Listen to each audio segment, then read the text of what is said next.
that it's just a question of, and we'll get to this too, because we read verses, and this is very important for Muslims too, right? You can't just look out and say, oh, this appears to be good, or society says it's good, because in the Quran, right, it says, أَفَمَنْ زُيِّنَ لَهُ سُوءُ عَمَلِهِ فَرَآهُ حَسَنًا فَإِنَّ اللَّهَ يُضِلُّ مَنْ يَشَاءُ وَيَهْدِي مَنْ يَشَاءُ.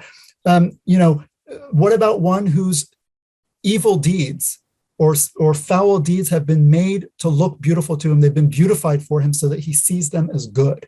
Wow. So you can see something as good and beautiful, but that's not because it is good and beautiful. It's because zuyyina laka, it's been made to seem that way. And who's doing this tazyin? Who's doing this adornment of it?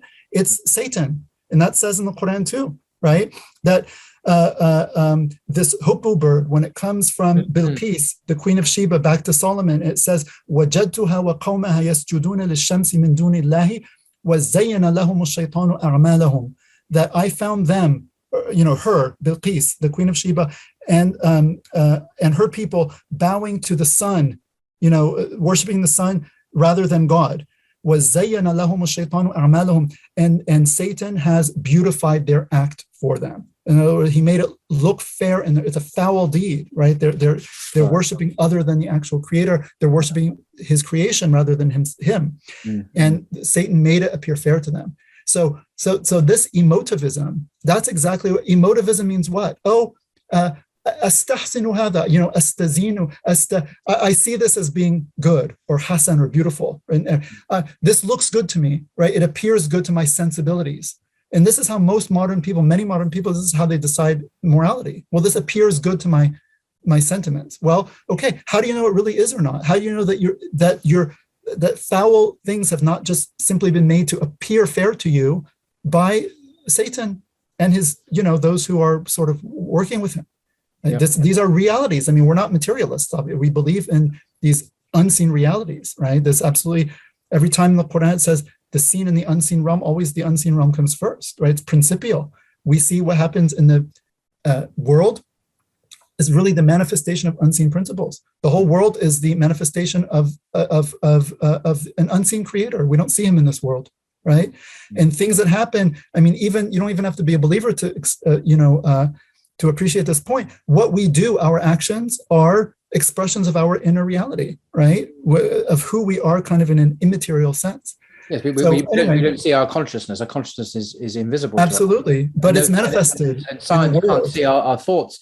No scientist no experiment can ever see our thoughts. So this is kind of an example of the unseen affecting the material world.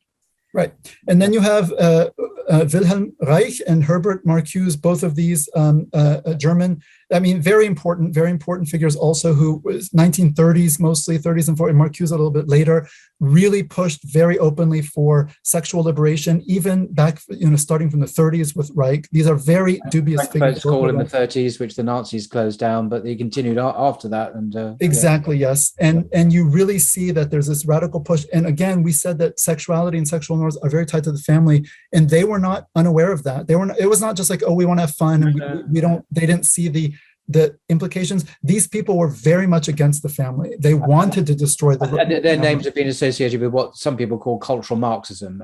It's a particular way of describing this kind of movement in today's world. And then you have a number of other feminist thinkers. I didn't actually put them on here, but you have Simone de Beauvoir, obviously, in France in the 1950s. She comes out with her book. You have Betty Friedan with the feminist mystique. Yeah. You have, Germaine Greer in the 60s and 70s. You have Shlomit Firestone. There's a whole range. And by the way, people don't realize, you look into these people, really, all these people mentioned, just read their Wikipedia page. You'll be very aghast at about the kind of people they were, how they lived their lives, and so on and so forth. Simone de Beauvoir, who's sort of put forth as this big feminist icon, she and Michel Foucault, who's also practically a prophet to a lot of these kind of modern post-colonial academics and woke, kind of people, right? They campaigned in France to get rid of, to lower the age of sexual consent to include children. Both of them did. They campaigned for pedophilia. And Foucault lived a very dissolute life, morally speaking. And he actually died after catching AIDS at a BDSM-themed bathhouse in San Francisco.